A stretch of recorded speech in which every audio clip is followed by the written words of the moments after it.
What's going on, dudes and dudettes? So yeah, this week is, especially today, is going to be a big one for USC. This is finally when they get to play TCU at the Alamo Bowl in Texas on ESPN at 6 o'clock. So yeah, definitely looking forward to that. Hopefully they end off 2025 with a victory. And then they did re-sign Elijah Paige, one of their top offensive tackles, if not their best left tackle. So yeah, very happy and excited that they finally got that deal done, so he's not going to the NFL. And then Lincoln Riley recently commented on the ending of the Notre Dame USC rivalry game. His quote, "They had Notre Dame lived up to their word and played us anytime, anywhere, we'd be playing them the next 2 years." And I guess that's basically what happened. They had so many options on the table for Notre Dame, especially to try to rework the schedule, make the game earlier in the year.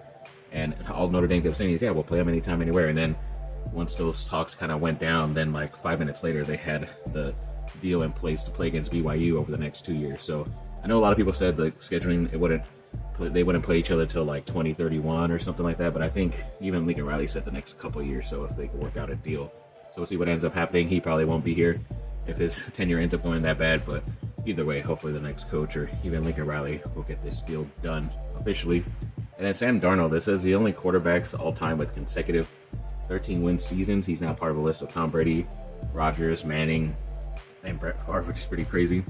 4-star wide receiver Quentin Hale is transferring to Centennial High School here in the IE, which is pretty cool because he's obviously one of USC's top targets. So I definitely might have to get down there and check out a game or two and maybe offer him some Doritos to kind of entice him to pick USC eventually. I won't do that, but obviously it'd be pretty funny if I did.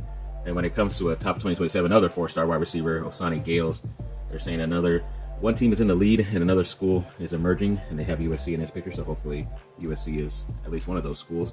Recently, Clemson fired offensive coordinator Garrett Riley, who was the younger brother of Lincoln Riley. I always kind of wondered why they never worked together. I thought it could be a cool thing, but I don't know. He has a chance, I guess, to bring him in as some type of assistant this year, but we'll see. A lot of transfer portal guys entering, especially these guys at the top of the list right now, like wide receiver Cam Coleman of Auburn. I'd definitely take him over Nick Marsh.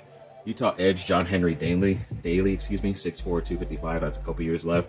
Arkansas edge Caleb James has 2 years left. James Madison defensive lineman Mikael McCullen. He's only a redshirt sophomore, so has a couple years left.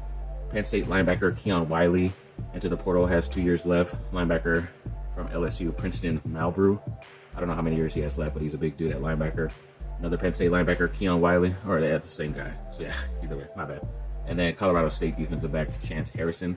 He's a 6'1" guy from Oxnard, California, has 3 years left, so we'll see if he wants to come back home. Florida Atlantic linebacker Tyler Stolsky is out there, and Old Dominion linebacker Jackson Forrest will have 3 years left, but a lot of prototypical guys for that position for USC, so hopefully some of these guys end up on the roster next year.